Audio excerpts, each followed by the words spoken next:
Today we are going to cover some basic human anatomy lessons, and we are going to select the body part called shoulders.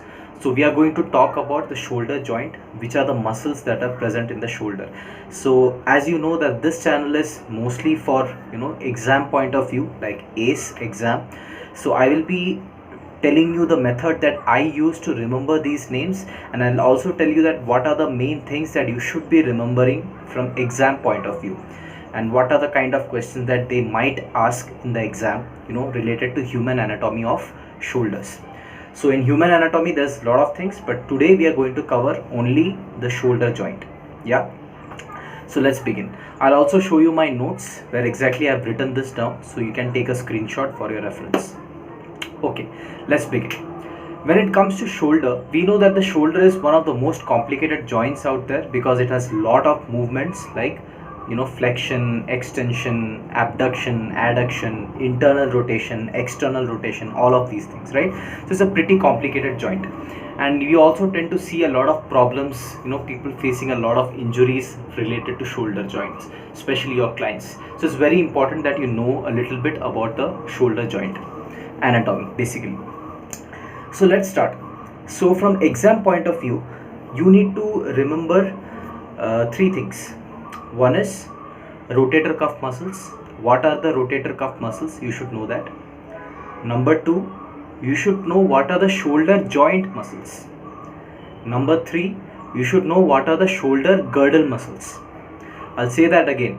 Rotator cuff muscles, shoulder joint muscles, shoulder girdle muscles.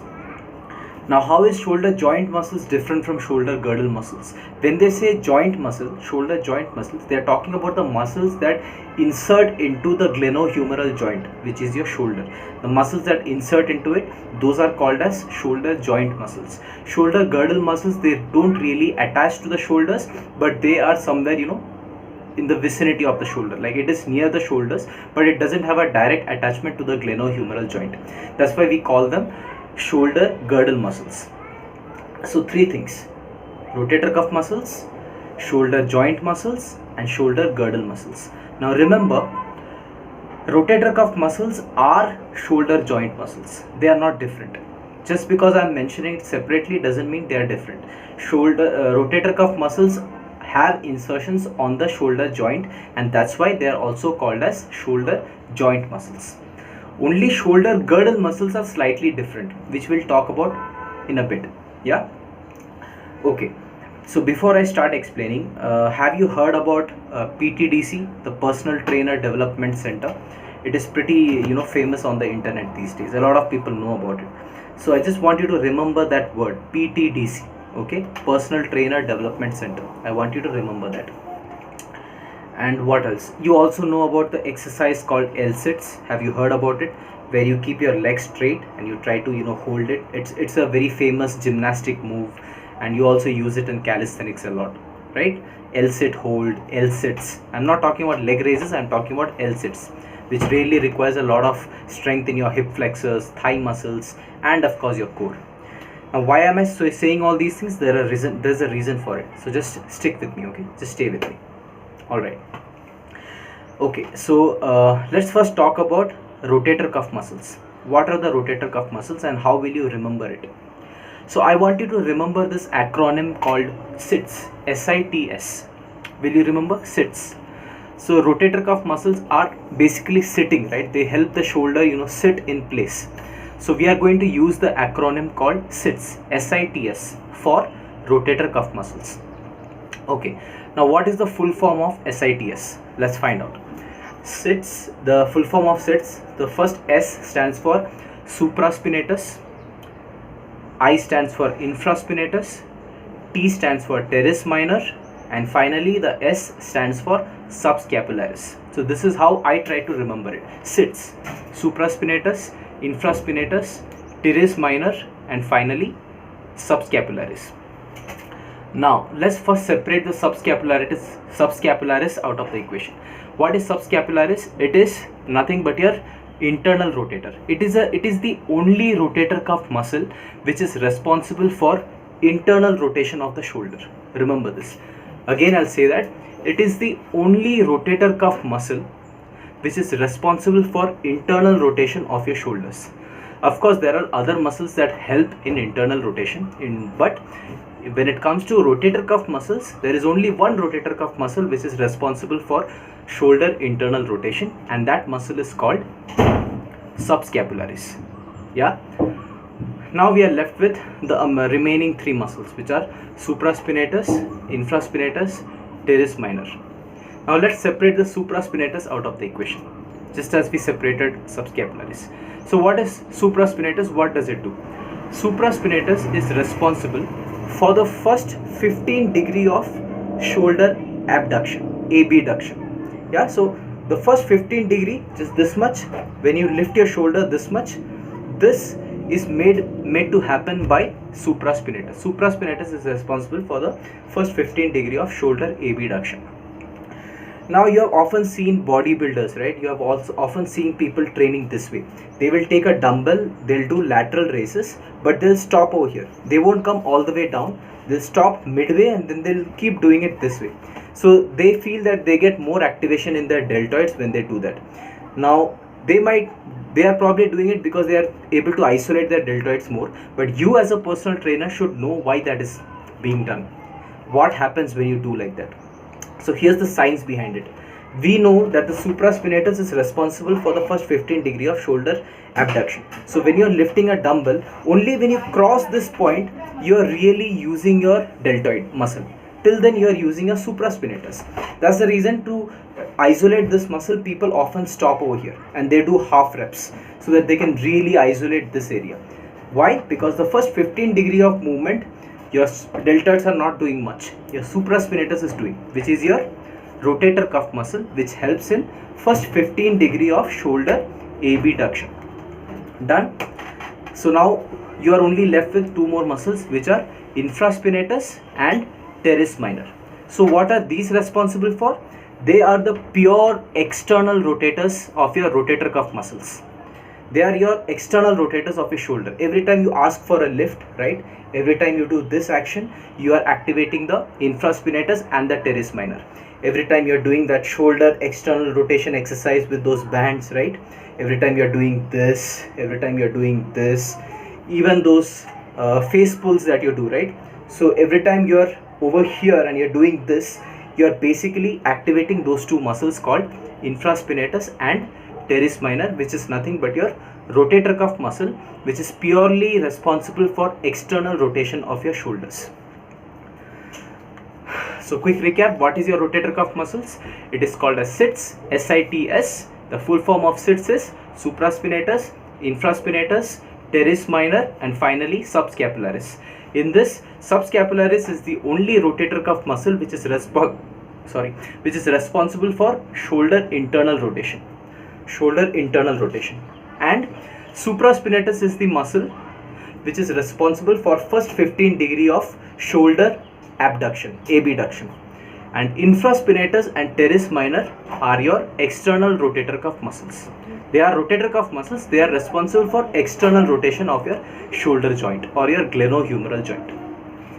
So that was all about rotator cuff muscles. Now I'll tell you how to remember. Yeah, before that, let me tell you one more thing. You know the pectoralis major muscle, right? Which is your chest muscle. So if this is your pectoralis major muscle, so there is a muscle right underneath it. It is called as pectoralis minor. If this is pectoralis major, this which is right behind it is called pectoralis minor. So remember that pectoralis major, which is this main chest muscle, it has insertions into the shoulder joint. So naturally the pectoralis major muscle is going to be your shoulder joint muscle, whereas the pectoralis minor muscle, it is not having direct attachment to the shoulder joint. Therefore it is going to be a shoulder girdle muscle. Remember this. The reason I am telling you this is that in exam they might ask you a question like this, right? Okay, so pectoralis minor is a shoulder joint muscle or a shoulder girdle muscle. So you should know clearly that pectoralis minor is a shoulder girdle muscle, not shoulder joint muscle. Only pectoralis major, which is the main muscle over here, main chest muscle, pectoralis major is your shoulder joint muscle. Remember this, okay? And don't try to confuse this with teres minor. Just because you hear the word minor, don't think that okay, teres minor should also be a shoulder girdle muscle. No, teres minor comes under your rotator cuff muscles, and like I said in the beginning of this video, rotator cuff muscle is a shoulder joint muscle. It has direct insertions to your glenohumeral joint. So your rotator cuff muscles are your shoulder joint muscles. They are not shoulder girdle muscles. So we'll talk about shoulder girdle muscles separately. Let's directly hit the shoulder joint muscle now. Okay. So shoulder joint muscle, there are a lot of muscles in the shoulder joint. So it is a little complicated. That's the reason I gave you that PTDC example. So I want you to remember it like this. Shoulder joint muscle is PTDC L-sits. Will you remember this? PTDC L-sits. Try to remember PTDC as that advertisement or that you often see, right? Personal Trainer Development Center. Try to think like that. PTDC. And the second one is L-sits. L-sits is an exercise. We already talked about it, right? What is L-sits? Give me a second. Just close this. Yeah, so PTDC L-sits. Will you remember this? So now let's expand this. So I'm going to expand each letter of what I just said. PTDC L-sits. So P stands for pectoralis major. T stands for teres major. Not teres minor, teres major. Teres major is a small muscle that is close to your latissimus dorsi. It's close to your lats. It is also called as little lats. Remember, teres major is also called as little lats. So yeah, P stands for pectoralis major. T stands for teres major. PTDC. D stands for deltoids, right? C stands for coracobrachialis. That is a little complicated. Try to by heart it. Just remember it. Don't worry, they won't ask direct questions like that. But just for your information's sake, try to remember it. Yeah. So P stands for pectoralis major. T stands for teres major. D stands for deltoids. C stands for coracobrachialis. That is PTDC. Now we have L-sits. What does L stands for? L stands for latissimus dorsi. So we know that latissimus dorsi, we often call it as wings. You know, this latissimus dorsi, it inserts into your shoulder joint. It has direct insertion into your shoulder joint muscle. So latissimus dorsi is a shoulder joint muscle. So PTDC L-sits, right? So L stands for latissimus dorsi. Sits we already learned, right? It's a rotator cuff muscle. So in sits, now you try to recall what is sits. Supraspinatus, infraspinatus, good, teres minor, and finally subscapularis. Perfect. Yeah. So PTDC L-sits, that is your shoulder joint muscle. Pectoralis major, teres major, deltoids, coracobrachialis, supraspinatus, infraspinatus, teres minor, and finally subscapularis. These together, they are called shoulder joint muscles. Done. Lastly, we have shoulder girdle muscles. Now this is a little complicated, as in you don't have a lot to remember in this, but you have to think. You should know where it is. Okay, so for that I will give you one more example. The acronym that I used to remember the shoulder girdle muscles is called LTRPS. Now you have heard about TRP ratings. You know, this particular channel in TV that you see, this has getting lot of views, lot of ratings. You have heard about that, TRPs. So to increase the TRPs, I need to make the content really exciting, really entertaining. We see these kind of things, right?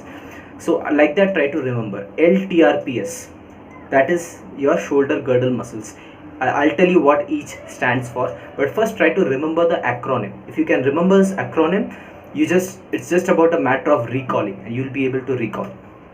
LTRPS, LTRPs, TRP ratings, think like that. LTRPs. So LTRPS,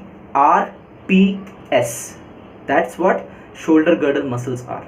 Now let's expand each of these letters. What does L stands for? L stands for levator scapulae. You see this area right behind your skull, the base of your skull, all the way here. This is your levator scapulae. It is not directly inserting into your shoulder joint muscle. So L stands for levator scapulae. Then we have T. T stands for trapezius. You know the traps? trap muscles that you see, it is called as trapezius muscles.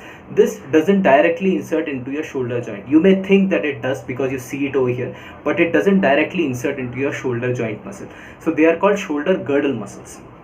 So T stands for trapezius.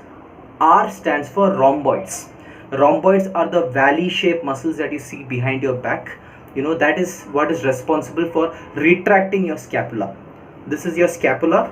When you're trying to retract it, like take it back like this, you'll be activating your rhomboids. So that is also shoulder girdle muscle. So LTRPS. P stands for, this is important guys, here P stands for pectoralis minor and not pectoralis major. That's the difference that we already talked about. Pectoralis major is on the surface, which is directly attaching to your shoulder joint. Pectoralis minor is right underneath it. It is a shoulder girdle muscle. So P stands for pectoralis minor. Finally, you have S, that LTRPS. So S stands for serratus anterior. That small fin shaped muscle that we see here.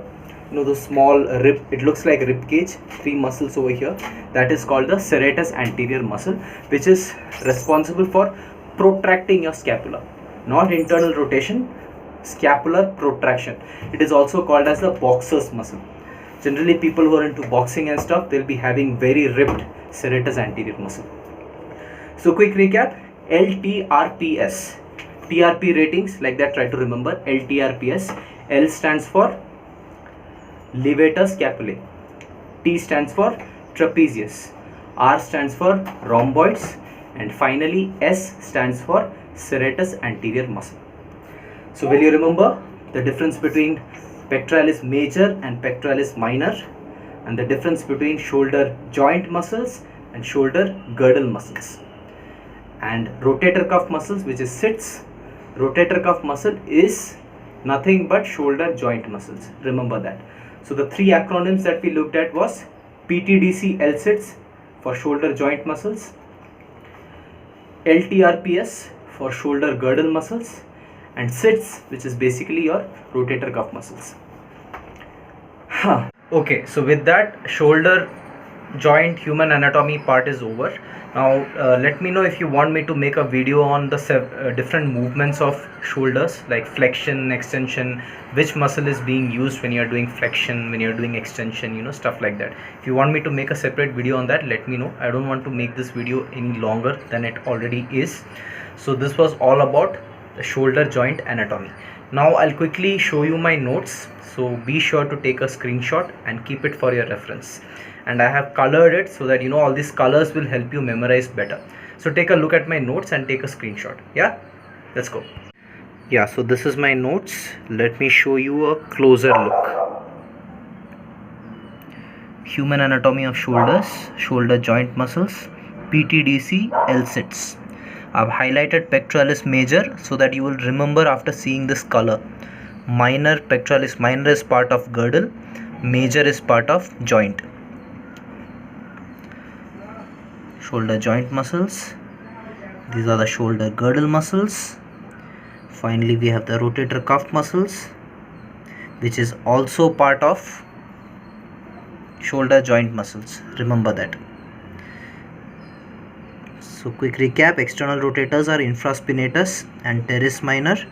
Internal rotator is the subscapularis, and first 15 degree of shoulder abduction is done by supraspinatus. So remember, there are other muscles that help in internal rotation of your shoulders, namely your latissimus dorsi, your pectoralis major. These are also strong internal rotators of the shoulder. But when it comes to rotator cuff muscles, there is only one muscle that is responsible for shoulder internal rotation, and that is subscapularis. Done. Thank you so much for watching. You can reach out to me on Instagram. My Instagram name is athlete.sanju, SANJU. Or you can also write your questions or queries below in the comment section. Thank you guys.